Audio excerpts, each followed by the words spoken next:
Bon, mes chers collègues, nous allons poursuivre notre série d'auditions avec celle donc, de M. Franck Perry, maire de Vittel, de M. Luc Gérec, maire de Contresville, de Mme Régine Bégel, conseillère départementale et présidente de la commission locale de l'eau des Vosges, et de M. Laurent Marcos, directeur départemental des territoires et de la mer du même département.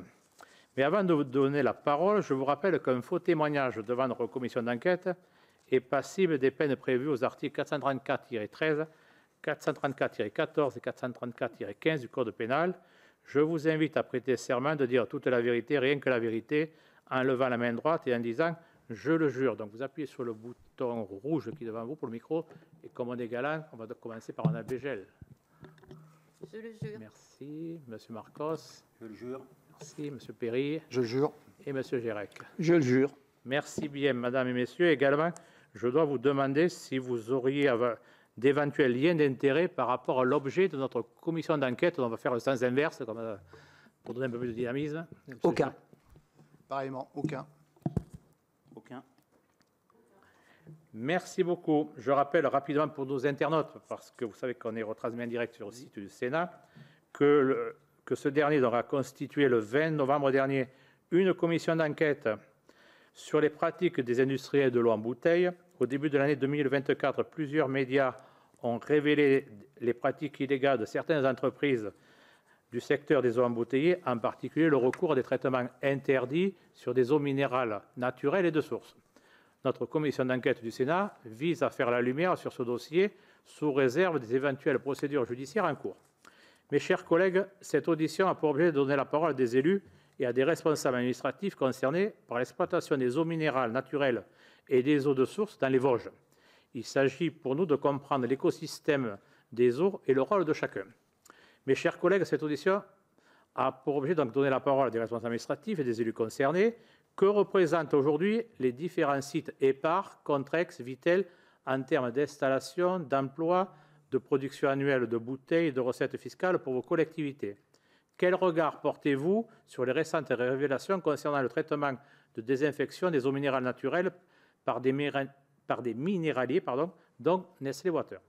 À la lumière de ces événements intervenus dans les Vosges, le dispositif de contrôle et de surveillance des eaux minérales naturelles et eaux de source vous paraît-il satisfaisant en France? Sinon, quelles pourraient être, à vos yeux, les améliorations à lui apporter? Plus globalement, comment agissez-vous pour préserver la ressource en eau souterraine? Voici quelques questions sur lesquelles notre rapporteur, et je lui fais confiance, vous interrogera. Nous vous proposons de dérouler notre audition en 3 temps, sachant qu'on a 1h30 d'audition, donc on va dire 10 minutes chacun pour une présentation liminaire au plus, puis après les questions de notre rapporteur et enfin les questions de nos collègues membres de la commission. Donc je vous laisse la parole. Qui veut commencer le premier? Madame, alors on va être Madame la conseillère départementale, vous avez la parole. Merci. Monsieur le Président de la commission d'enquête, Mesdames les sénatrices, Messieurs les sénateurs, comme c'est en ma qualité de présidente de la commission locale de l'eau que je suis entendue aujourd'hui par votre commission d'enquête, et même si je pense que vous maîtrisez parfaitement ces questions, je crois sans vous faire injure qu'il est indispensable, en préambule à mon intervention, que je vous donne des éléments de contexte et un historique. Vous savez tous que la loi sur l'eau de 92 a institué des SAGE, acronyme de schéma d'aménagement et de gestion des eaux, avec pour objectif, en concertation avec les acteurs locaux, de concilier le développement économique, l'aménagement du territoire et enfin la gestion durable des ressources en eau. Le SAGE qui nous importe, c'est le SAGE des GTI, gré du Trias inférieur, situé à l'ouest du département des Vosges. Cette nappe des GTI, principalement présente en Lorraine et qui s'étend jusqu'au Luxembourg et à l'Allemagne, est appelée couramment la nappe des grès vosgiens. Cette nappe présente une bonne qualité naturelle et une minéralisation qui rend son exploitation possible. Cette nappe a connu dans son ensemble, et depuis le début du XXe siècle, une augmentation du nombre de forages et de prélèvements. Très vite, cela a entraîné une surexploitation de la nappe. Dès les années 70, cette nappe a connu de fortes baisses de niveau piézométrique. La mise en place d'un SAGE des GTI a été préconisée par les SDAGE Rhin-Meuse et Rhône-Méditerranée-Corse. Le périmètre du SAGE des GTI a été défini le 19 août 2009. Donc, je poursuis mon rôle de présentation avec cette fois la CLÉ, la Commission locale de l'eau. Donc, créée par le préfet, la Commission locale de l'eau est chargée d'élaborer de manière collective, de réviser et de suivre l'application du SAGE quand il est arrêté. La composition de notre CLÉ a initialement été arrêtée par le préfet des Vosges le 24 septembre 2010 et elle est renouvelée tous les 6 ans. En ce qui me concerne, j'ai été élue conseillère départementale en mars 2015 et c'est à l'occasion du renouvellement de 2016 que j'ai intégré la CLÉ, dont j'ai été élue présidente, le 12 octobre 2016. Car, comme vous le savez, la CLÉ doit être présidée par un élu local. Vous le savez également, la CLÉ, organe de concertation et de décision, est composée de 46 membres répartis en 3 collèges, donc les élus, 24 membres, les usagers, 13 membres, et les représentants de l'État, 9 membres. Pour utiliser une image, on dit parfois que c'est un petit parlement de l'eau.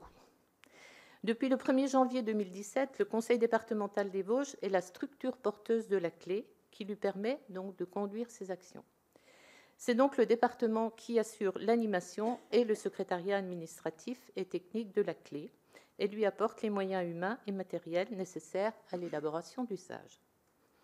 Quand j'ai pris la présidence de la CLÉ en octobre 2016, le SAGE n'avait pas encore été arrêté.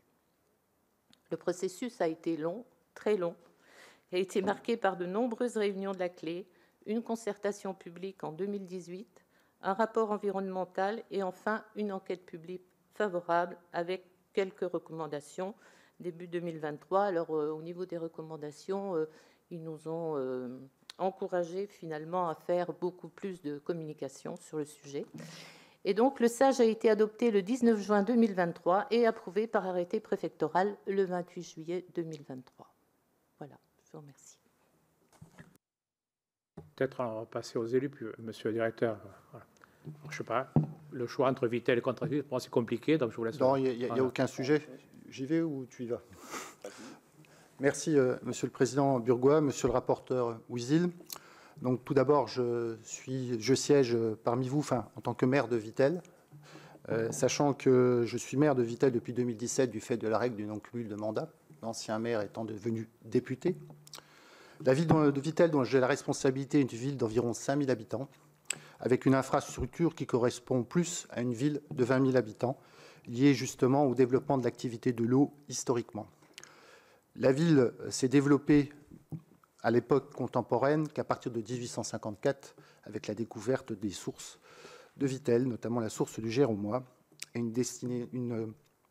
un destin qui a basculé à partir de ce moment-là avec une dynastie Bouloumier, avec différentes successions au sein de la famille, à la tête et aux commandes de cette entreprise, et qui s'est déroulée jusque dans les années 90, où Nestlé a été propriétaire de 100% des parts sociales de la Société Générale des Eaux Minérales de Vitel, sachant qu'en 1969, elle avait déjà acquis 30% des parts de la société.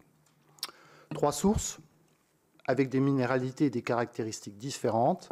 Épar, qui a été reconnu avec des minéralités et des caractéristiques spécifiques, reconnues par la faculté de médecine en 1875. La Grande Source en 1903 et la Bonne Source qui est destinée à l'exportation. Au niveau de l'emploi, évidemment, c'est un pan important de notre collectivité. Alors, je parle des 2 sites. Je m'en excuse par rapport à mon collègue de gauche au sens physique du terme, puisque les sites, maintenant, c'est la même entreprise, qu'on soit à Contrex ou à Vitel. C'était 721 emplois avant le PSE qui a eu lieu courant 2024. Et on est passé à 550 emplois.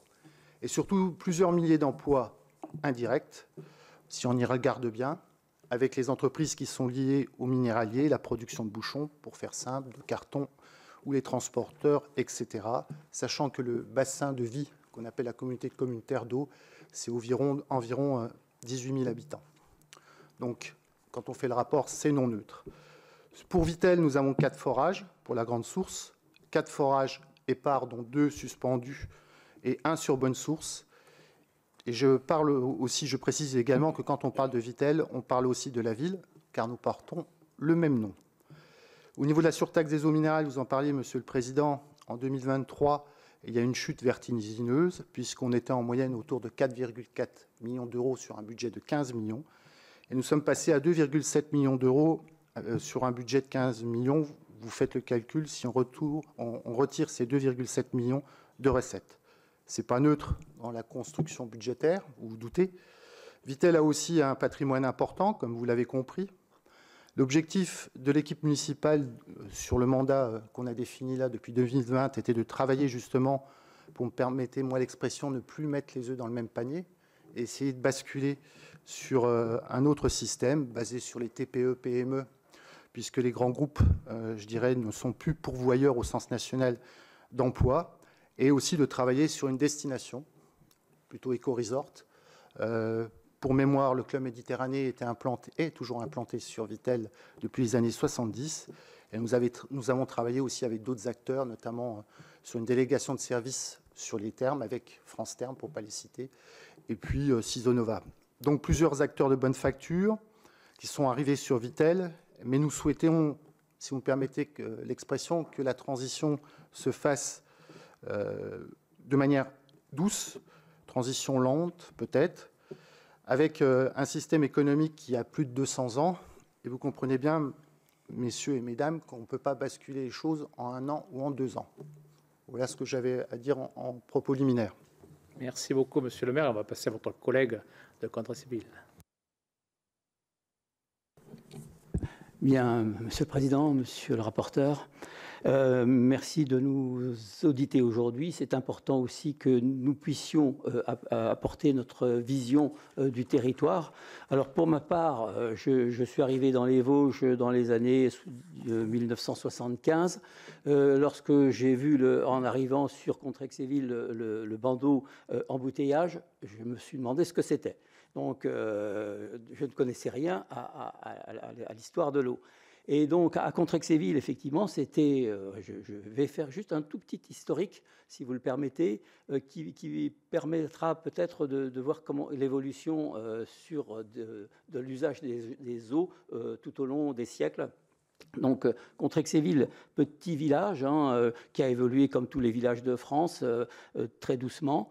Et la mutation s'est déroulée au XVIIIe siècle grâce à Stanislas Ledzinski, qui était l'ancien roi de Pologne, duc de Lorraine, et qui était également le beau-père de Louis XV. C'était un philosophe des Lumières, et il entend parler d'une source dans les Vosges, perdue dans les Vosges, qui semblait un peu miraculeuse, et notamment qui pouvait traiter tout ce qui concernait les lithiases rénales, enfin les calculs rénaux.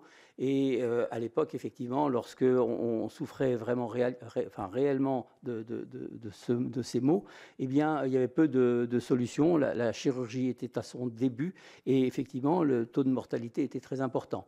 Donc, petit à petit, le docteur Bagard, le médecin de Stanislas Ledzinski, vient sur Contrexéville. Il y fait des mesures pendant de nombreux mois pour déterminer pourquoi il y avait ces résultats qui apparaissaient et qui permettaient de soulager en tout cas un certain nombre de malades. Et ensuite, effectivement, avec la source a été labellisée donc en 1864, si je ne m'abuse, et donc à peu près un siècle avant Vittel. Et donc, il y a eu des hauts, des bas au niveau du terme. Donc, le thermalisme débute, il y a des hauts et il y a des bas. Il y a les guerres, les difficultés. L'âge d'or, c'était au début du XXe siècle, avec une affluence quand même assez importante de clients qui venaient sur Contrexéville et ensuite sur Vittel. Mais aussi des têtes couronnées, etc., puisque nous avons la grande duchesse Vladimir, tante du tsar Nicolas II, qui est enterrée dans le parc de Contrexéville, et c'est toute une histoire aussi qui est ici derrière. Ensuite, effectivement, je vous l'ai dit, des hauts, des bas, reprise des termes par le groupe Partouche en 2001, et vraiment une catastrophe. Donc la ville avait racheté au groupe Partouche le pistolet sur la tempe, les termes. Et donc ensuite, mon prédécesseur a lancé un certain nombre de travaux que j'ai poursuivis. Ce sont des investissements forts qui sont réalisés. Donc ça, c'est important. Nous n'avions pas non plus l'agrément rhumatologie qui est actuellement représente 80%, plus de 80% des clients. Et j'avais lancé cette étude, c'était 300 000 € et 3 ans d'études, mais avec des résultats qui étaient très performants. Et donc nous avons eu cet agrément en 2022. Et depuis, nous sommes en progression régulière tous les ans. Nous partions de 450 curistes médicaux, je parle de médicaux, nous sommes passés à 800, 1200, 1400, et évidemment, on a quelques ambitions pour ce faire. Donc là, c'est un usage de l'eau. Donc, et c'est important pour nous, puisque c'est, comme le disait mon collègue, il y avait une mono-industrie. Alors, il y avait des établissements thermaux, mais il y avait surtout une mono-industrie qui attirait toutes les compétences des travailleurs qui étaient sur notre territoire, à tel point qu'à l'époque, il y a des cars qui partaient sur des pays comme l'Espagne, le Portugal, voire, et pour ramener des salariés. Donc, salariés, à la grande époque, sur les deux entreprises, c'était environ 4 500 salariés. Et effectivement, nous sommes actuellement à 500, entre 500 et 570 salariés. Ce que je peux dire, c'est qu'effectivement, si je prends quelque chose de très récent, je suis maire depuis 2014. Donc, en 2017, sur ces deux embouteillages, il y avait 1060 salariés et 1,5 milliard de bouteilles produites. En 2024, on est à entre 500 et 570 salariés et 766 millions de bouteilles. Ces emplois aussi génèrent 5 emplois chez Nestlé Waters, génèrent en emploi induit 3 emplois. Donc 5 emplois Nestlé, 3 emplois induits. Là, comme pour mon collègue, sur un budget de 800 000 €, nous avions 2 millions d'euros. De 8 millions d'euros, pardon. Nous avions une surtaxe à 2 millions. En 2023, nous sommes passés à 1 million. En 2024, 800 000. Et donc, nous sommes en train d'établir notre budget 2025 et on part sur un delta de 700 000 €. Ça veut dire que sur 8 millions, on perd 1 300 000. Donc, avec, pareil, du patrimoine qu'il nous faut effectivement protéger, améliorer. Donc, c'est compliqué, sachant aussi que pour la ville de Contrexéville, je pense que c'est important aussi de le dire, nous ne bénéficions plus de la DGF. Depuis, nous avions 900 000 € il y a quelques années, c'est zéro maintenant. Et d'autre part, on est aussi, et aucun souci avec ça, on est soumis à la péréquation horizontale où on redonne à peu près 350 000 € pour les communes moins bien dotées, mais c'est un problème de solidarité qui ne me pose aucun problème. Voilà ce que je pouvais dire dans mon propos liminaire. Merci. Peut-être, n'ayant pas la connaissance des communes, comme mon collègue Grémier, le nombre d'habitants à Contrexéville 3200. Voilà, c'est juste, voilà. Daniel connaît ça par cœur. Mais... Monsieur le directeur de la DTM des Vosges. Monsieur le Président, Monsieur le rapporteur, donc je suis Laurent Marcos, directeur de la Direction départementale des territoires, DDT, des Vosges, depuis fin novembre 2022. Donc la DDT met en œuvre sous l'autorité de Madame la préfète des Vosges les politiques nationales qui relèvent des ministères et des domaines suivants. Donc pour le ministère de l'aménagement du territoire et de la décentralisation, l'aménagement du territoire, donc notamment l'appui aux collectivités, aux territoires ruraux de montagne via les dispositifs de l'Agence nationale de cohésion des territoires, dont Madame la préfète est déléguée territoriale. L'urbanisme, donc par exemple l'instruction des permis de construire pour les communes qui relèvent encore du règlement national d'urbanisme, l'appui aux collectivités pour l'élaboration de leurs documents d'urbanisme, l'habitat et le logement, notamment via les dispositifs de l'Agence nationale d'amélioration de l'habitat, dont Madame la préfète est déléguée territoriale, le renouvellement urbain via l'Agence nationale de rénovation urbaine, dont Madame la préfète est déléguée territoriale, pour le ministère de la transition écologique, de la biodiversité, de la forêt, de la mer et de la pêche, donc la transition écologique, en particulier le développement des énergies renouvelables sur le territoire, la protection de la nature et de la biodiversité, la protection, la gestion et la police des eaux, la gestion durable de la forêt, la gestion de la chasse, la prévention des risques naturels, la politique de réduction des nuisances sonores. Pour le ministère de l'Agriculture et de la Souveraineté alimentaire, la mise en œuvre de la PAC, politique agricole commune, avec l'instruction des aides en particulier, l'appui aux démarches territoriales comme les projets alimentaires territoriaux. Pour le ministère de l'Intérieur et des Outre-mer, la contribution à la sécurité et à l'éducation routière. Voilà en quelques mots, la DDT comporte environ 140 agents. Dans le domaine de la gestion de l'eau, qui vous intéresse plus spécifiquement aujourd'hui, donc la DDT assure des missions de police de l'eau, donc essentiellement administratives, potentiellement judiciaires, mais le volet judiciaire est plutôt assuré par l'OFB, l'Office français de la biodiversité dans le département. Des missions d'instruction des demandes d'autorisation au titre du Code de l'environnement, donc la nomenclature IOTA, installation, ouvrages, travaux, activités, et des missions de contrôle documentaire et sur le terrain. Sur le domaine de l'eau, la DDT dispose de 9 inspecteurs de l'environnement commissionnés et assermentés. Par ailleurs, la DDT assure des missions d'animation de la mission interservice de l'eau et de la nature, la MISEN du département, qui a pour objet de coordonner l'ensemble des services de l'État et autres qui exercent des polices environnementales, donc la DDT, la direction départementale de l'emploi, du travail, des solidarités et de la protection des populations, l'unité départementale de la DREAL, la direction régionale de l'alimentation, de l'agriculture et de la forêt, l'agence régionale de santé, les agences de l'eau, Rhin-Meuse et Rhône-Méditerranée-Corse, puisque les Vosges sont à cheval sur ces deux bassins, l'Office français de la biodiversité, gendarmerie, police, fédération de pêche, conservatoire des espaces naturels de Lorraine, parc naturel régional des Ballons des Vosges, fédération de chasse.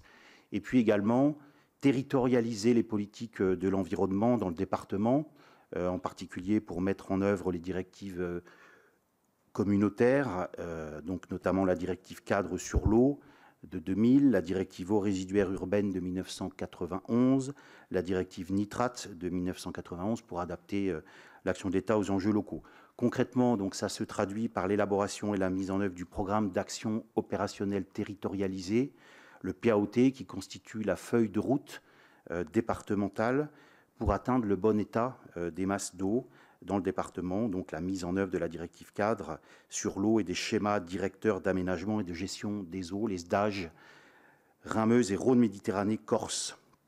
Donc très concrètement, il comporte des actions en matière d'assainissement urbain et industriel, donc mise en place, amélioration des outils épuratoires, des actions de restauration des milieux aquatiques, dont des travaux de renaturation des milieux, de restauration de la continuité écologique, de protection des zones humides, des actions de gestion quantitative de la ressource en eau, par exemple la réduction des fuites des réseaux, des collectivités, la mise en place de dispositifs d'économie d'eau, et des actions en lien avec l'agriculture, notamment pour protéger les captages des pollutions probablement d'origine agricole. Donc des actions sous maîtrise d'ouvrage des acteurs du territoire qui sont compétents, donc le plus souvent les collectivités, au titre de leurs compétences en assainissement, en eau potable, ou gestion de l'eau, des milieux aquatiques et prévention des inondations, GEMAPI, ou bien les industriels pour l'assainissement de leur site.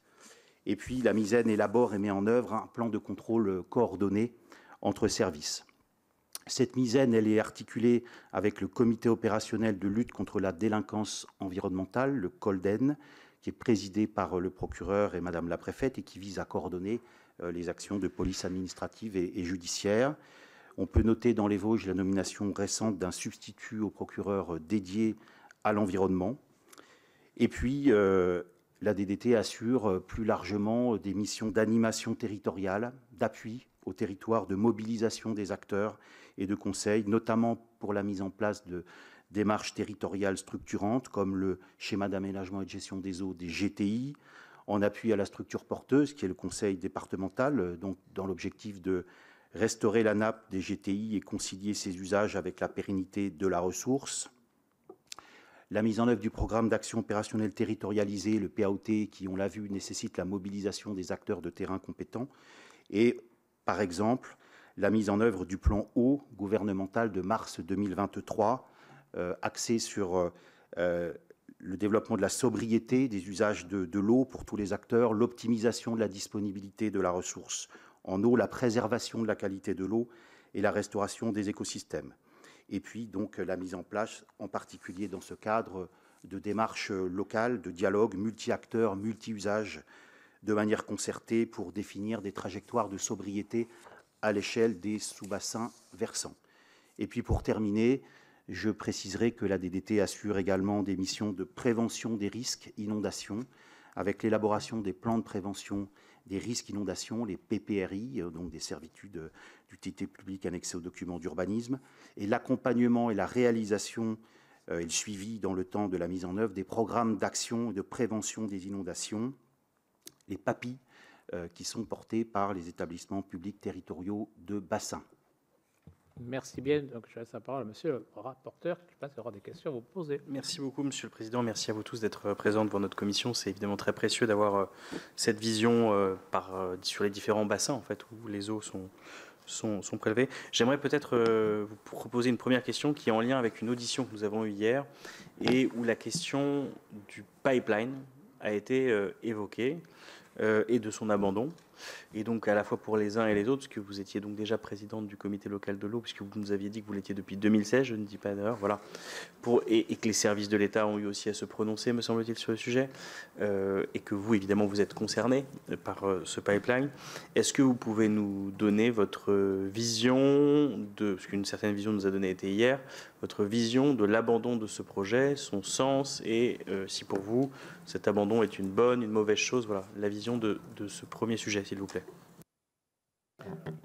Alors, moi, je vais vous répondre brièvement parce que je suis ni hydrogéologue, ni spécialiste vraiment de toutes ces questions-là. C'est vrai qu'à l'époque, j'étais donc présidente de la commission locale de l'eau déjà, et il y avait pour projet de faire une interconnexion, donc pour alimenter en fait. Pour parer au déficit de la nappe des GTI, c'est-à-dire que pour éviter que Nestlé pompe dans la nappe, enfin, ils puissent encore pomper dans la nappe et qu'il y ait d'autres forages en fait qui viennent en complément, enfin compenser, si je puis dire. Mais c'est vrai que c'est très complexe. Donc, si vous voulez, je pourrais vous les envoyer par écrit, mais je ne veux pas, comme j'ai prêté serment, je ne veux pas m'embarquer dans des choses que je ne maîtrise pas totalement. D'accord. Monsieur le maire. Pardon. À l'époque, j'étais aussi membre de la CLE, donc, et conseiller départemental. Ce que je peux dire, c'est qu'effectivement, nous avions un prélèvement sur le gîte qui était beaucoup plus important que la recharge. Mais ça, je pense que vous avez toutes les informations géologiques qui concernent les failles, la couverture argileuse et le contrependage aussi qui joue dans la recharge. Ce qu'il faut savoir, c'est que oui, on prélevait beaucoup plus. En gros, les chiffres sont variables, entre 1 million et 1,5 million par rapport à la nappe. Et donc, on faisait descendre le gisement, bien sûr. Donc, le but de l'opération, c'était dans un premier temps, encore une fois, je ne suis pas spécialiste, c'était d'apporter un complément d'un territoire qui est à une quinzaine de kilomètres pour, en tout cas dans les périodes les plus difficiles, contrebalancer en tout cas ce prélèvement supplémentaire. Depuis, ce qui était, à mon sens, qui était peut-être intéressant dans ce sujet, alors quand on parle de pipeline, il ne faut pas voir non plus les pipelines de gaz ou de pétrole, hein, mais c'était peut-être aussi, ça aurait pu être en tout cas la possibilité de mettre en place des interconnexions pour sécuriser d'autres collectivités, d'autres villages qui étaient sur le parcours. Je crois qu'une sécurisation dans le cadre de l'eau potable est importante et cette solidarité, elle existe. D'ailleurs, il y a un projet, plus qu'un projet, nous avons avec la ville de Vittel une interconnexion qui est en cours qui permettra de sécuriser la ville de Vittel. Et là encore, c'est de la solidarité. Quand vous dites sécurisation, là on parle bien de l'eau potable. L'eau potable, hein, eau potable, absolument. Et le pipeline, c'était aussi sur l'eau potable? Alors, c'était. Alors là, j'avoue que je ne me souviens plus. Okay. Non. Alors, Monsieur le maire, ouais. Moi, simplement, en complément, et je souscris ce qui a été dit à la fois par ma voisine de droite et Luc Gérec, maire de Contrexéville. Alors, moi, je ne fais pas partie de la clé, hein, que ça soit très précis. À titre personnel, je pense sincèrement que ça a été bien que. Alors, j'ai entendu aussi, comme vous, les auditions hier. Il faut faire la part des choses. Je m'explique. Certes, l'engagement serait passé via, je dirais, un appel à projet et surtout via l'utilisation des deniers publics. Mais je précise aussi qu'il y avait des négociations à l'époque, et je n'étais pas en charge des négociations, avec le minéralier pour essayer de trouver un terrain d'entente. Et à aucun... Le but des élus, c'est ça qu'il faut comprendre, c'était évidemment de ne pas faire payer plus cher l'eau à l'usager local, à l'inverse de ce qui a été dit hier. Je tiens à le préciser. Pour le reste, évidemment, je m'associe à... Enfin, je ne suis pas un spécialiste hydrogéologue, comme vous l'avez compris. Moi, j'essaye d'aménager le territoire comme mes collègues et surtout d'essayer de garder un territoire qui soit équilibré, soit d'un point de vue économique, soit d'un point de vue écologique. C'est un curseur qu'il faut trouver entre les deux, mais il faut aussi avoir un avenir sur le territoire avec de l'emploi et de l'économie. Et inversement, pas faire n'importe quoi. Oui. Pardon. Est-ce que je peux compléter mon propos? Oui. C'est de dire, effectivement, cette eau-là, elle n'était pas destinée à l'embouteillage de bouteilles Contrex ou Vittel.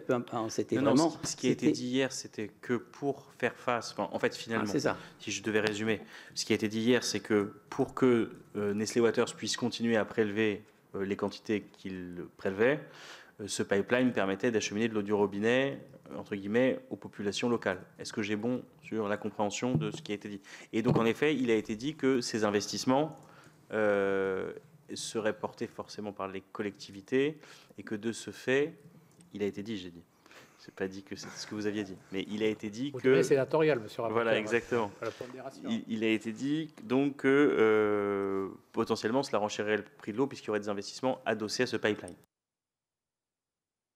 Je peux reprendre la parole en disant que non. À l'époque, la société Nestlé s'était engagée à hauteur de 18 millions pour financer la totalité des équipements.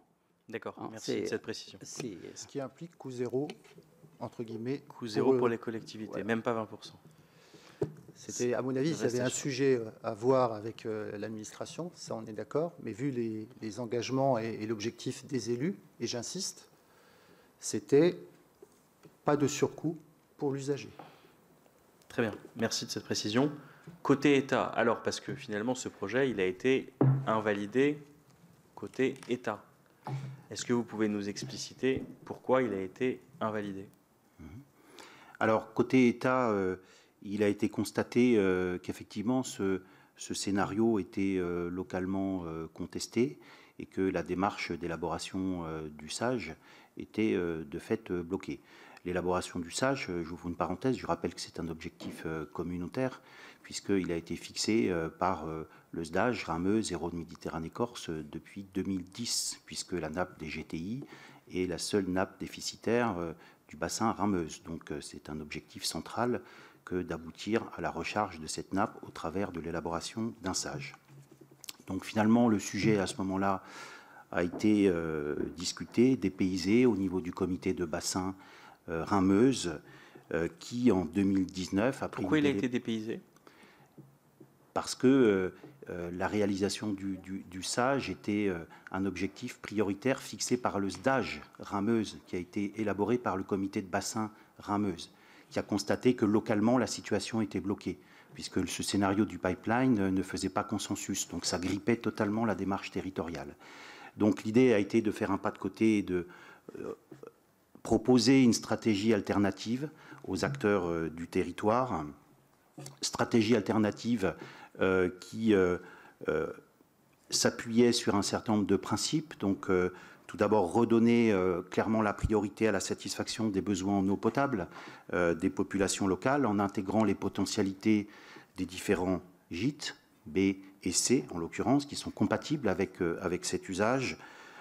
Bien sûr, réaffirmer le principe de la nécessité de recouvrer les capacités naturelles de régénération du gîte C, qui était déficitaire, au plus tard avant fin 2027, puisque c'est l'impératif fixé par la directive cadre sur l'eau, donc en limitant les prélèvements dans ce gîte en deçà de sa capacité de recharge naturelle.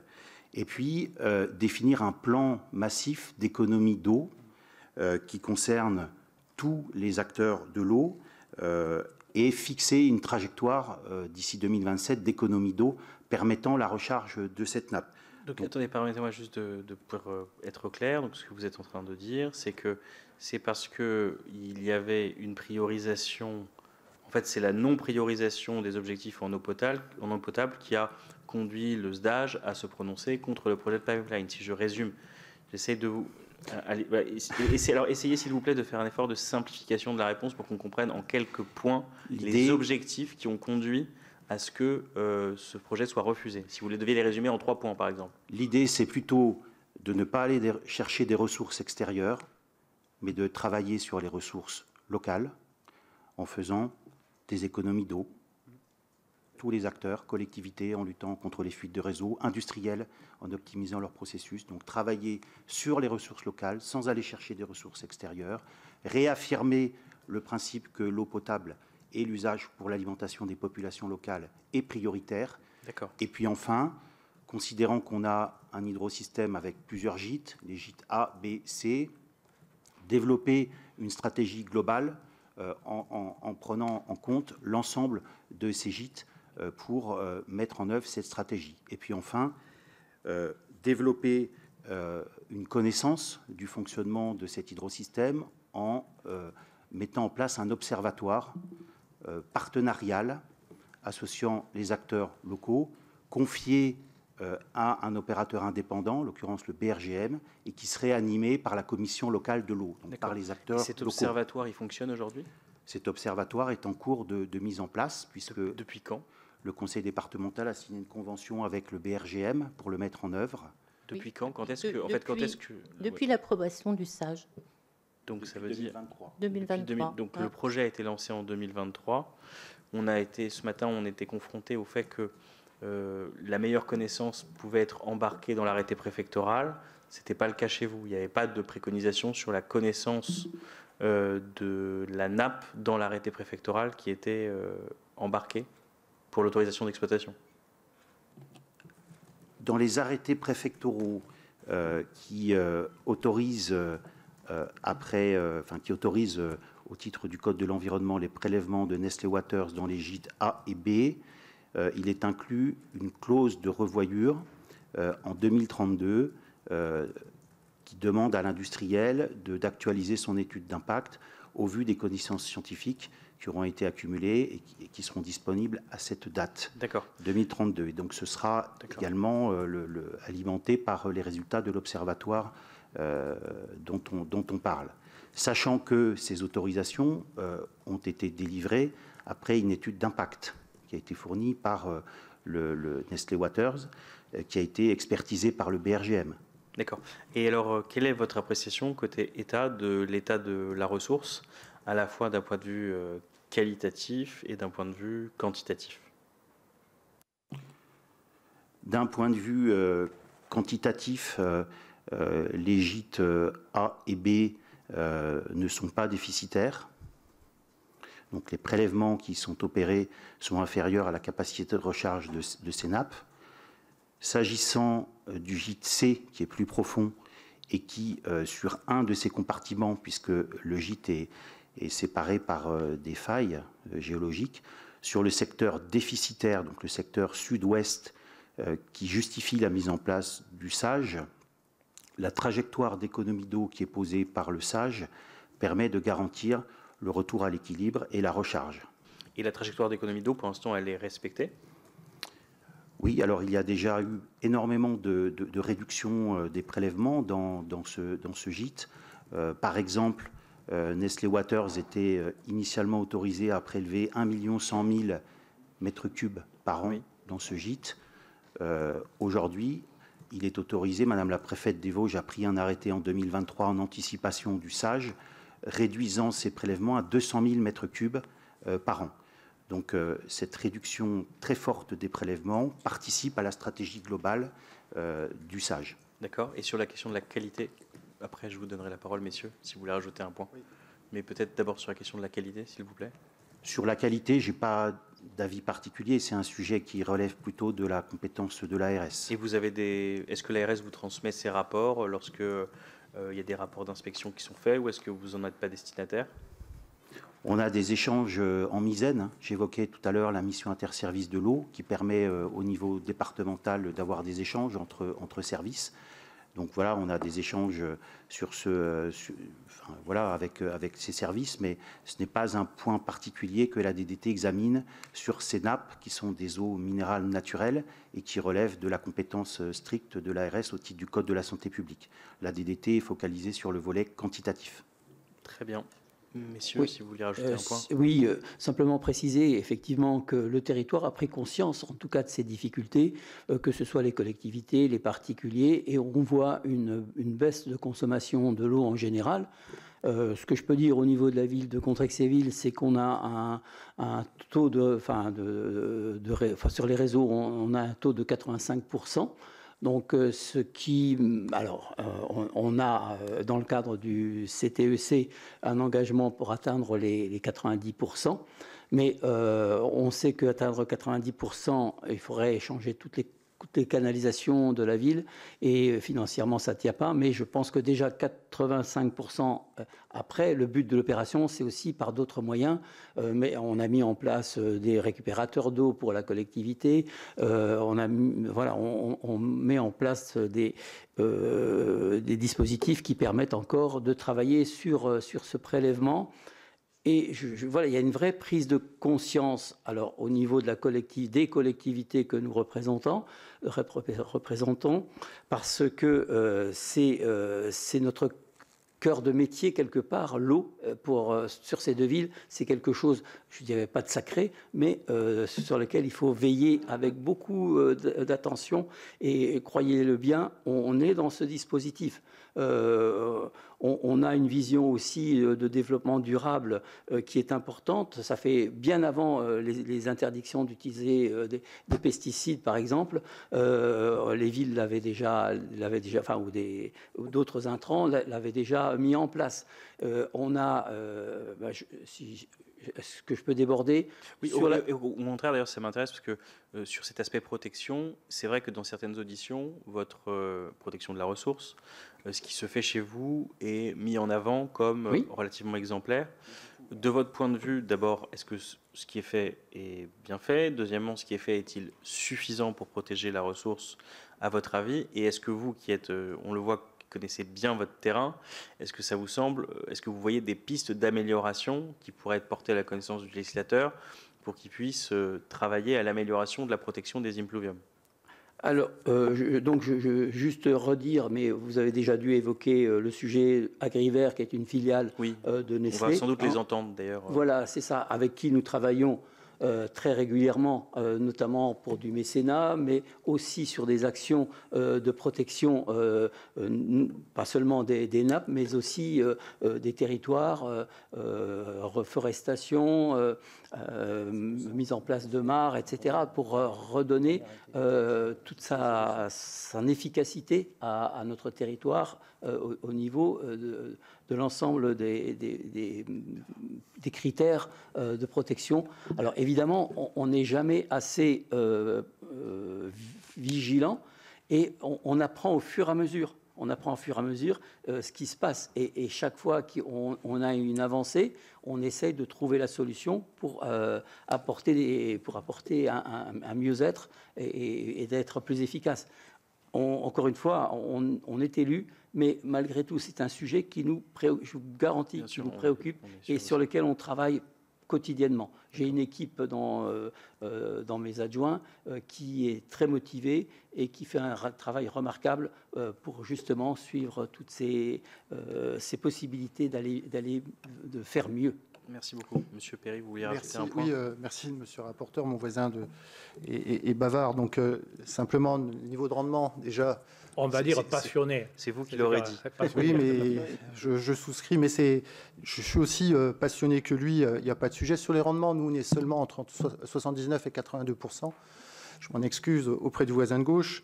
Ce qui est important, monsieur le rapporteur, à entendre, c'est qu'en fait, on a fait un protocole volontaire. Madame Begel en a parlé en 2018. Ça veut dire quoi? Ça veut dire que les acteurs, sans pression, ont décidé de prendre la main sur ce JTC qui connaissait des difficultés. C'est important de le dire, c'est important de le redire pour bien faire comprendre les choses. La mécanique qu'on a au jour d'aujourd'hui, avec la mise en place de la sécurisation, alors moi je ne parle pas de pipeline parce que ça fait référence à un aspect commercial. Je m'excuse, pipeline égale pétrole ou gaz, je préfère bouclage ou sécurisation. La sécurisation qu'on est en train de mettre en place avec Contrexéville et même d'autres acteurs, Dombrot-le-Sec, pour ne pas le citer, Lignéville. Quand on dit Dombrot-le-Sec, ça sous-entend qu'il y avait des difficultés d'approvisionnement d'eau. On est en train justement de leur apporter une certaine sécurité à cet endroit-là, et c'est important de le redire. Pour la ville de Vittel, il y avait des autorisations sur le JTC, puisque c'était la seule prélèvement au niveau de la commune qu'on utilisait, de l'ordre de 600 000 m3. Avec ce système-là, on sera à 300 000 m3. Ce qui sous-entend que par rapport à ce que vous avez entendu, ce qu'a expliqué M. Marcos, entre le 1,1 million du départ du gîte, c'est la consommation, enfin le déficit, la réduction de la part de Nestlé à 200 000, que nous, on remet un petit 300 000 dedans, on sera à l'équilibre. Et je pense même qu'on sera à l'équilibre en 2025.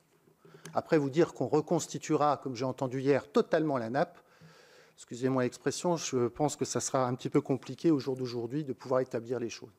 Après, sur la partie piézomètre, je pense qu'il y a un travail à faire. Vous pourrez savoir exactement ce qu'il en est de toutes les masses d'eau, puisque c'est des masses non négligeables. Il faut savoir comment se comportent les masses les unes par rapport aux autres, sachant qu'il y a certains scientifiques qui vous expliquent que c'est totalement séparé et d'autres qui disent plutôt l'inverse. Donc ça, c'est aussi un élément important à retenir. Et comme l'a expliqué Luc, il y a des bonnes pratiques qui se mettent en place. Avec Agriver, je sais que vous allez les recevoir. On a une gestion, par exemple, du parc thermal de Vittel, qui est autour de 800 hectares, où il y a zéro nitrate, zéro pesticide. Alors, c'est peut-être anecdotique, mais quand vous coupez un arbre, c'est de l'huile biologique. Quand vous avez des véhicules, ils sont électriques. Donc, il y a vraiment la volonté de protéger tout cet espace-là. Vous dire que le curseur est suffisant, ça serait peut-être présomptueux. Par contre, il faut protéger au mieux cette ressource sans négliger l'activité économique. C'est vraiment le message que je veux faire passer. Entendu. Une question quand même dans la relation que vous pouvez avoir avec Nestlé, puisque vous évoquez des engagements volontaires des acteurs, donc vous semblez impliquer, corrigez-moi tout de suite si je dis une erreur, mais vous semblez indiquer une relation de travail de qualité dans ce que j'entends avec... Comme avec le boulanger du coin, ni plus ni moins. Traduction, on fait la part des choses, oui. Mais il est clair que quand je suis élu pour ça aussi, c'est défendre l'emploi de mon territoire, comme Luc Gérec. Donc à partir du moment où il y a des possibilités d'avoir du recul à ce niveau-là, on est les premiers défenseurs des salariés ou en premier. Il n'y avait pas de, vous voyez, il n'y avait pas d'implicite dans ma question. En revanche, ma question que je vais expliciter maintenant, elle porte justement cette marque-là. Il y a, ce qui nous a été relaté hier, sur l'association qui portait le SAGE, une prise illégale d'intérêt, une condamnation pour prise illégale d'intérêt. Il est venu par-dessus ça le fait que vous avez appris, j'imagine, d'ailleurs vous pouvez peut-être nous le confirmer, en même temps que nous, par la presse. Par voie de presse, les pratiques des industriels de l'eau et de Nestlé, en l'occurrence, en l'espèce. Et donc je voulais savoir si ces différents éléments... Enfin, est-ce que ça a modifié votre relation à l'industriel? Est-ce que vous avez eu des séances de débriefing, comme on peut dire, avec eux sur la... Enfin, comment vous avez... Donc, pas du tout. Pas du tout. Donc ce point n'a pas été évoqué avec eux? Pas du tout. Pas du tout. Pas à cet endroit-là. Je veux dire, Nestlé, c'est Nestlé. Et si vous permettez l'expression, enfin, les acteurs privés sont des acteurs privés. Et la ville, c'est la ville. Voilà. Pas de commentaire à ce niveau-là. D'accord. Donc vous n'avez pas rencontré Nestlé après que ces informations aient été rendues publiques? Oui, mais pas dans ce cadre-là, pour parler de ce cadre-là. Alors, vous pouvez réexprimer les choses parce que ce n'est pas très clair pour moi, ce que vous voulez dire. Alors, effectivement... attendez, monsieur Perry, juste pour aller au bout, parce que je n'ai pas compris ce que vous voulez dire. Dans ce cadre-là, on n'a pas parlé de conflit d'intérêt proprement dit avec Nestlé. Non, je ne vous parle pas de conflit d'intérêt. Je dis, il y a eu un conflit d'intérêt, ça c'est l'historique, enfin la prise illégale d'intérêt, une condamnation. Il y a eu par ailleurs la question de la tromperie commerciale avec des traitements illégaux que vous avez découvert par... C'est dans ce sens-là, je n'avais pas compris. Excusez-moi, c'est moi qui ai du mal à exprimer. D'accord. Donc, la tromperie commerciale, vous nous dites que vous l'avez appris par voie de presse. Comment vous dire? Il y a eu un peu de fraîcheur dans les conduits. Il est clair que c'est pas trop normal qu'on apprenne, comme vous, par la presse, des agissements de ce type. D'accord. Et vous l'avez appris par la presse, vous me confirmez aussi, monsieur Guérec, ces éléments? Oui, absolument. Et ça a été une sidération, y compris pour une très grande partie de la population, et y compris les salariés qui découvraient ce dispositif. Et il y a eu manifestation fraude, et il est normal qu'il y ait eu sanction. À partir du moment où les sanctions sont définies, eh bien, je pense qu'il faut que la société retravaille sur ces procès. Ça a été fait, corrigé, me semble-t-il. Alors, pour vous, il y a eu des moments où j'ai pu croiser effectivement le directeur local et pour lui demander plus de précision. Pourquoi, comment. J'avais la réponse dans la presse, donc, mais voilà, sans ingérence, parce que, comme le disait mon collègue, on rencontre tous les industriels, commerçants, artisans, etc. de notre territoire régulièrement, et donc on prend des nouvelles de ce qui se passe. Notre but, c'est d'être attentif à ce qui se passe sur notre territoire, notamment pour protéger les emplois. C'est ça le vrai point de crispation. Monsieur Perry ? Clairement, en fait, quand il y a des communications de ce type, elles se passent au niveau national et voire même mondial. Et en fait, localement, ils sont comme nous. Ils sont dans l'attente de certains éléments. Alors, savoir s'ils ont le droit d'en parler ou pas, c'est autre chose. Mais la difficulté, elle est là. Non, mais juste pour comprendre comment les choses se passent, par exemple, je vous donne un exemple. Moi, dans ma commune, j'ai une plateforme chimique. Lorsque j'ai un sujet sur la plateforme chimique, je rencontre le directeur de l'usine. C'est quelque chose que je fais régulièrement. Donc, la question, c'est est-ce que vous-même, vous voyez... Après, comme Luc l'a expliqué, on a rencontré... il y avait quand même des événements non neutres médiatiquement qui se réalisaient avec les articles à succession. La succession d'articles. Il est clair qu'on a rencontré, qu'on a demandé des explications. On nous a expliqué que tout était en règle depuis quelques années même. Si je peux compléter, effectivement, j'ai participé à une réunion il y a peut-être 3 semaines, un mois, avec d'autres élus, d'autres forces vives du territoire, à une présentation par Nestlé de ce qui s'est passé et de ce qui devrait se passer, notamment tous les correctifs qu'ils apportent et les améliorations qu'ils veulent en toute transparence. Alors, effectivement, on n'est pas non plus naïf. Je veux dire, on sait aussi faire la différence. En tout cas, la projection à laquelle nous avons participé laissait entendre que tout rentrait dans l'ordre et que Nestlé était prêt à faire de gros efforts. Vous avez eu des éléments, enfin pour le coup, c'est des présentations, c'est des PowerPoint qui vous ont été. PowerPoint, oui, absolument. Et est-ce que vous pourriez les fournir pour les travaux de notre commission? Alors, moi, je ne les ai pas demandés, mais je vais demander à la direction Merci. de nous présenter enfin, et je vous les envoie. Merci beaucoup, c'est très utile. D'accord. Peut-être, avant de passer la main à mes collègues aussi, et peut-être même aux locaux de l'étape, non, d'accord, qui connaît bien, qui connaît tout. Une question sur la convention judiciaire d'intérêt public. Je voudrais avoir votre appréciation sur cette CJIP, ce que vous en avez pensé, à la fois sur le fond et sur le montant, et aussi sur les mesures de remédiation qui ont été mises en tout cas qui ont été mises dans la CJIP, et sur le fait que, est-ce que d'une manière ou d'une autre, vous êtes assuré au suivi des mesures de remédiation environnementale qui ont été prononcées dans le cadre de cette convention judiciaire d'intérêt public pour CJIP, pour ceux qui nous écoutent. Alors, j'aimerais simplement revenir sur cette CJIP, c'est important de le dire. Depuis 2019, les autorisations administratives sur les forages Nestlé et la mise en conformité réglementaire, et c'est le procureur qui le dit, intervenu en 2023, des traitements utilisés et les valide. Il précise aussi qu'il a souligné qu'aucune atteinte à la santé publique n'était à déplorer et que le traitement utilisé par le passé n'avait en rien altéré la composition minérale des eaux commercialisées. J'aimerais que ça soit marqué sur le PV. Alors, cette convention, évidemment, a été signée avec le procureur qui est venu l'expliquer d'ailleurs aux élus du territoire, il faut le savoir. Avec tout. C'est intéressant. Est-ce que vous pouvez nous expliquer, donc c'est un procureur ou une procureur, un procureur, le procureur d'Épinal. Donc d'Épinal, oui, est venu expliquer aux élus du exactement territoire ce qui se passait. Voilà. Tu veux rajouter quelque chose? Il vous avez fait ça de manière orale ou il y a eu des écrits? Non, c'était juste une présentation globale avec effectivement, comme c'est une procédure en cours, aucun élément qui a été divulgué. Non. Voilà, c'est ça. Le principe de la CPI, Le micro pour qu'on puisse... Le principe de la CJIP globale, et avec l'intérêt, comme vous avez pu expliquer, monsieur le rapporteur, sur le volet, je dirais, environnemental et l'aide au territoire, justement, sur ces aspects-là, avec des politiques de renaturation, notamment sur les cours d'eau, des politiques liées... Et à cette réunion, il y avait d'autres services de l'État, je pense par exemple à, je sais pas, l'ARS, le DTM... Madame la préfète était présente. Madame la préfète. Donc il n'y a que madame la préfète et monsieur le procureur. Exactement. D'accord. On auditionnera prochainement madame la préfète, donc on peut la questionner là-dessus.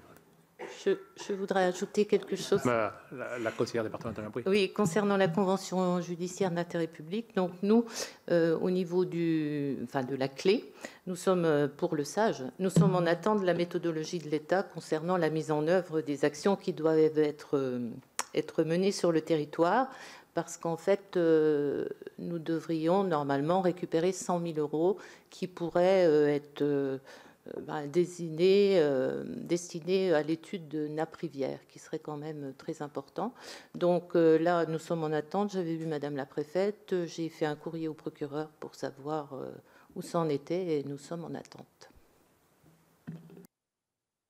Ces 100 000 €, serait récupéré dans le cadre de la somme qu'a allouée Nestlé dans le cadre de la convention, on est bien d'accord? Oui, tout à fait. Oui. Voilà. Puisque vous étiez parti en tant que comité local de l'eau à la convention ou en tant que... Pour le SAGE. Pour le SAGE, oui. Oui, monsieur le maire, j'en prie. Dans la convention, effectivement, il y a un volet renaturation et dans lequel nous avons effectivement éventuellement la possibilité de récupérer également des moyens financiers qui sont importants pour nos collectivités. Par exemple, j'ai un site avec 2 lacs et un bassin versant, un ruisseau qui traverse les lacs, et donc il y a toute une partie renaturation qui doit être réalisée pour un montant de plus d'1 million d'euros. Évidemment, j'ai demandé s'il était possible effectivement de pouvoir bénéficier de cette partie de la convention, d'une partie financière de la convention de renaturation, parce que là aussi, c'est un site important et avec un bassin versant qui joue un rôle important sur l'équilibre. Et alors, que vous a-t-il été répondu? Pour le moment, c'est la procédure qui va déterminer quels seront les projets qui seront retenus. Et qui conduit cette procédure? Le préfet? Non, pour moi, c'est monsieur le procureur. D'accord. Donc pour l'instant, oui. Mais je n'ai pas d'informations. Donc pour l'instant, sur monsieur Marcos, peut-être que vous avez plus d'informations à nous donner. Pour l'instant, il n'y a pas eu de, disons les procédures de remise en état écologique, ça n'ont pas encore commencé. Alors, bon, la CGIP est à la main du procureur. Moi, les informations dont je dispose, c'est qu'il y a eu une amende, une indemnisation des parties civiles et des travaux à réaliser par Nestlé Waters de renaturation. Excusez-moi, monsieur Data, est-ce que vous pouvez mettre le micro plus droit pour qu'on entende mieux? Voilà, merci beaucoup. Pardon, je dois répéter ou non? Et donc, voilà, moi, sur le volet de la réalisation de travaux de renaturation par Nestlé Waters, qu'évoquait monsieur le maire, madame la préfète me demande de suivre avec l'OFB, qui est chargé par le procureur du suivi de la mise en œuvre de la convention sur ce sujet. Et alors, votre suivi donne quoi? Qu'est-ce que ça donne? On en est où? Nestlé Waters a fait une proposition de travaux qui est en cours de validation. Par qui? Par le procureur, sur conseil de l'OFB. Et la DDT est en appui. Avec avis favorable de l'OFB. Et l'enjeu pour moi DDT, c'est de mettre en œuvre les procédures qui sont requises au titre de la loi sur l'eau, notamment s'agissant de travaux de renaturation, pour que tout cela puisse se faire dans le délai imparti par la CGIP, qui est 2 ans, je crois, pour la réalisation des travaux. Vous avez terminé, monsieur? Vos premières séries de questions, à mon avis, vous pouvez avoir une ou deux dernières. Donc, je crois qu'il y a Mme Linkenet qui voulait vous poser une question. Puis, je comprends que mon collègue Grémier connaît bien le territoire, donc il n'a pas besoin de... Et puis, si Mme Mousseau aussi... tout à l'heure, alors. Mme Linkenet et après Mme Mousseau. Merci, Monsieur le Président. Bonjour à toutes et à tous. J'ai quelques petites questions de nature assez différente. La première, vous avez peut-être entendu pas seulement les auditions d'hier, mais aussi celles de ce matin. Je m'adresse donc au DDT. Est-ce qu'il y a à date des contacts entre les différentes directions départementales ou entre les différentes préfectures qui hébergent sur leur territoire des industriels comme Nestlé, puisqu'on voit bien, audition après audition, qu'il y a forcément des similitudes, il y a aussi des différences, mais qu'il y a des similitudes entre les questions qui se posent, à la fois sur la quantité, sur la qualité, sur la nature des relations, sur le type d'information qui circule, auprès de qui, quand, via la presse ou pas. Donc, y a-t-il eu ou y a-t-il aujourd'hui, monsieur le directeur, des contacts entre vous et vos homologues, par exemple du Gard? Je m'adresse cette fois-ci aux élus locaux. Est-ce que, au regard de l'effet médiatique de ces affaires, à la fois chez vous et dans le Gard, est-ce que vous avez, vous, entrepris d'avoir des contacts avec vos homologues dans d'autres territoires, et donc notamment du côté de Vergès, là où il y a Perrier? Est-ce que c'est quelque chose que vous envisagez? Existe-t-il peut-être déjà une association d'élus? Alors on a à l'échelle française les élus de la montagne, les élus des sites miniers, y a-t-il des associations d'élus? Les élus du littoral. Voilà, exactement. Donc voilà, est-ce que c'est des choses qui existent ou qui sont peut-être dans les tuyaux Les élus aussi des stations thermales. Voilà, non, mais est-ce que c'est des choses qui vous paraissent, je n'ai pas terminé, qui vous paraissent intéressantes quand on voit, y compris, alors peut-être qu'on le découvre tous en même temps, mais la complexité de ce genre de sujet. Tout à l'heure, on entendait de la même manière que les études qui sont demandées par la préfecture aux industriels sont demandées mais traînent un peu, voire même traînent beaucoup. On entend aussi que le tiers expert est souvent le même, le BRGM, ce qui n'est pas surprenant, mais ce qui rend, à mon sens, peut-être d'autant plus utile ce genre de contact et de conversation. Et enfin, Ma dernière question, puisque vous indiquiez tout à l'heure que vous aviez suivi l'audition d'hier qui concerne votre territoire. Dans l'audition d'hier, on nous a relaté un certain nombre de pressions, de menaces qui auraient eu lieu. Je dois dire que je sens aussi dans vos prises de parole une forme de tension. On vous sent moins serein, si je peux me permettre, que ce qu'on a pu entendre dans d'autres territoires. Est-ce que ça veut dire qu'il y a une tension chez vous autour de cette question plus forte? Comment vous l'expliquez? Je ne porte pas de jugement sur qui est à l'origine le plus de cette tension, mais on la sent. Donc, est-ce qu'on pourrait avoir votre regard sur cette question ou peut-être vos explications? Merci. Alors, sur le regard de l'effet médiatique, évidemment, il y a des inquiétudes sur le territoire. Vous avez raison quand vous le dites, parce que ce n'est pas neutre. C'est des générations, comme je l'ai expliqué en propos liminaire, qui sont succédées à la tête de cette société, enfin, comment dire, qui ont travaillé au sein de ces sociétés avec des compétences qui existent sur le territoire. Donc, il est évident qu'il y a l'effet médiatique n'arrange pas, entre guillemets, les choses. Et je dirais, peut créer justement de la tension. Concernant le maire de Vittel, vous rassurez tout de suite, il n'y a aucun sujet avec les ONG au sens large. Elles pensent les choses, et on est en démocratie, et c'est normal. On n'a pas du tout la même vision, mais ça s'arrête là. Ça, c'est important de vous dire. Vous nous posez la question, est-ce qu'on a des contacts avec Vergès? À titre personnel, j'en ai pas. Mais ça vaut peut-être alors, je ne sais pas si on a le droit, monsieur le rapporteur, d'en discuter maintenant, puisqu'il y a quand même une enquête qui est en cours, mais ça vaut peut-être, comment dire, il y a un intérêt peut-être à croiser les expériences des uns et des autres à terme. On attendra d'avoir peut-être votre décision par rapport à cette enquête pour pouvoir se croiser, pour éviter toute problématique et vous dire, alors oui, on se voit avec alors les villes d'eau, c'est plutôt les villes thermales du Grand Est. Et il y a une association qui est, il y a 9 stations thermales, 10 avec Nancy. Et le but du jeu, c'est de se rencontrer régulièrement.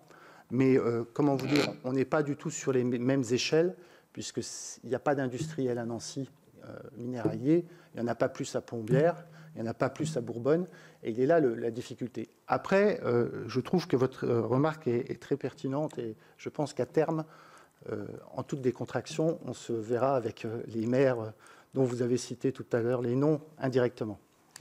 Juste une question en complément de celle, en effet très pertinente, de Mme Linkenheld. Est-ce que vous avez eu des contacts avec les ministres et les ministères à la suite ou dans le sillage ou avant, entre 2020 et 2020 et aujourd'hui sur cette affaire? Non.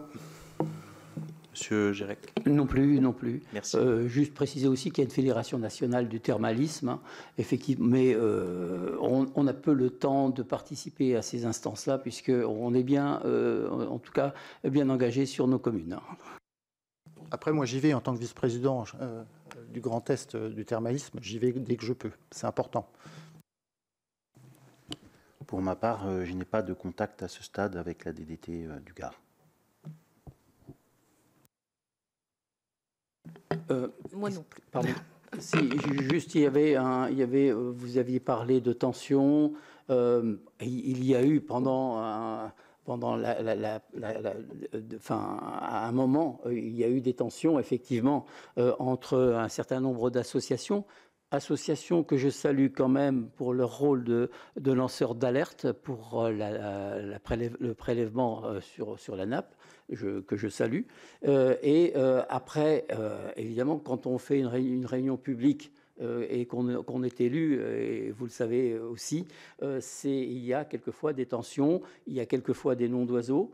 Je me souviens d'une réunion publique dans laquelle monsieur le préfet a été agressé verbalement et dans laquelle, par exemple, on a traité les agents du conseil départemental que je représentais de collabos. Et ça, c'est quelque chose qui m'a beaucoup blessé parce que ma mère et mes 2 frères aînés, qui étaient beaucoup plus âgés que moi, ont été déportés par la police française au camp de Gurs dans les Pyrénées-Orientales, je crois. Et c'est un camp beaucoup plus difficile que le camp d'Émile à Aix-en-Provence.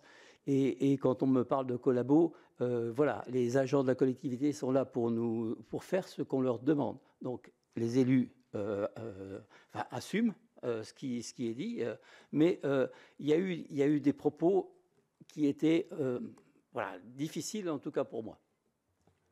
On peut comprendre. Il y a notre collègue Mme Housseau qui voulait vous poser des questions. Non, M. Grébillet, non, il connaît très bien les Vosges, je crois qu'il... Ah, vous voulez... pardon, excusez-moi.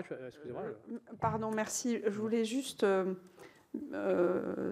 le prolongement du coup aussi du rapporteur, on joue un peu au ping-pong, et de la réponse... Ça, on a compris depuis quelques temps. Vous aimez bien le ping-pong tous les deux. Ça fait... Bref. C'est mieux le tennis de table, cher collègue. Monsieur le directeur, vous nous avez dit que vous n'aviez donc aucun contact avec le Gard, donc vous n'avez pas non plus de contact sur la rédaction des arrêtés préfectoraux qui vous incombent aux uns et aux autres. Et pour prolonger donc la question qui a été posée par le rapporteur, vous n'avez donc aucune consigne particulière du ministère sur ces arrêtés préfectoraux. C'est-à-dire à aucun moment il y a une direction centrale qui peut vous dire, tiens, il y a des arrêtés préfectoraux ailleurs, il y a ça qui est mis dedans, il y a ça qui s'est passé là-bas, ça qui s'est passé ici, tout ça n'existe pas. On peut avoir un dialogue technique avec l'administration centrale pour sécuriser juridiquement des actes, mais à l'heure où on se parle, la DDT n'est pas en train de préparer des arrêtés préfectoraux, puisque voilà, les arrêtés ont déjà... Voilà, les arrêtés ont été pris, la situation est régularisée. Alors, je n'étais pas là à l'époque, je n'étais pas encore arrivé, donc je ne peux pas décrire précisément les circuits qui ont été mis en œuvre. Mais voilà, ce n'est pas d'actualité aujourd'hui. Merci. Donc, Madame Housseau. Oui, bonjour. Je voudrais m'adresser plus particulièrement aux élus. J'ai moi-même été ancien maire et donc je comprends tout à fait l'intérêt qu'il y a pour une commune à avoir sur son territoire une entreprise comme Nestlé Waters, avec toutes les retombées qu'il peut y avoir, économiques, sociales, mais aussi directement pour la commune. Et en fait, ce qui m'interroge, c'est un peu la manière dont vous avez parlé de la CEGIP. J'ai bien compris qu'il y avait une nécessité que la préfète et le procureur viennent expliquer aux élus ce qu'était une CEGIP. J'ai vu que aussi, Madame, pour la clé, vous attendiez une somme, 30 000 euros. Et je vous pose la question un peu brutalement. Est-ce que vous ne pensez pas que Nestlé Waters, étant numéro 1 mondial de production de l'eau en bouteille et donc ayant des moyens très considérables, s'exonère un peu facilement de ses responsabilités en indemnisant quelque part les élus et en donnant de l'argent en compensation. Voilà. Est-ce que ça n'expliquerait pas aussi une certaine frilosité de l'État qu'on a pu constater lors des auditions précédentes, voilà, à enclencher des procédures un peu plus violentes. Voilà. Alors, pardon. Oui, c'est vrai que c'est une décision de justice. Bon, j'ai pour habitude de ne pas commenter une décision de justice, donc je ne peux pas vous répondre. C'est tout à votre honneur, madame. Juste pour préciser la manière dont c'est fait, c'est le procureur et je pense la préfète qui, en lien avec le président de la communauté de communes Terre d'Eau, qui avait organisé cette réunion pour présenter ce qu'était une CEGIP. Parce qu'effectivement, c'est une procédure qui est relativement récente, que moi je ne connaissais pas. Et donc, comment ça fonctionne une CEGIP. Donc, sachant que, effectivement, je l'ai dit tout à l'heure, nous ne sommes pas naïfs, Madame la sénatrice, et je vous remercie pour votre question. Mais oui, sachant que voilà, cette procédure est récente, que je crois savoir que le montant des pénalités est relativement le plus important des quelques CEGIP qui ont été prononcées, qui ont été utilisées. Et après, ce sont des procédures qui sortent totalement de mes compétences. Voilà, on a pris acte et note de ce dispositif et de sa présentation. On est resté uniquement sur ce qu'était une CGIP, voilà, sans entrer vraiment, et ça je vous le garantis, dans le secret de la procédure. Alors, en complément, hein, madame la sénatrice et ancien maire, que des qualités. Simplement vous dire que le procureur nous a bien expliqué lors de cette explication, c'est qu'à le dire, qui était plutôt pédagogique, qu'en fait, il y avait certaines peines qui étaient appliquées s'il y avait un jugement et qu'on était au-delà, très largement, au-delà des peines, compris pécuniaires, pour ce type d'infraction. Ça, c'est le premier point. À la question où vous nous dites est-ce que ce n'est pas suffisant, le maire gestionnaire vous dirait c'est jamais assez suffisant. Mais objectivement, voilà, à partir du moment où le procureur vous explique qu'il a été au-delà de tout ce qui est en termes de peine, vous comprenez bien que, enfin, vous faites confiance aux sachants, si vous me permettez l'expression. Voilà. Est-ce que quelqu'un veut poser une autre question? Monsieur le rapporteur, non, vous n'avez plus de questions? Bon, écoutez, je n'ai plus qu'à vous remercier, madame et messieurs les élus, monsieur le directeur, pour cette audition qui a été fructueuse pour nous, qui on tiendra compte dans le cadre de nos conclusions. Et j'allais, à travers mes mots, vous dire qu'une fois de plus, heureusement que nous avons des élus locaux, parce que voilà, vous êtes ce pôle de stabilité et on voit que vous connaissez bien vos dossiers. Je crois qu'on ne peut que vous rendre hommage et vous encourager à continuer ainsi, malgré l'instabilité, j'allais dire, financière et politique nationale, en espérant que ça soit mieux demain. Donc, merci beaucoup, mesdames, messieurs et monsieur le directeur. Merci, pour monsieur cette le audition. président. Merci à vous tous.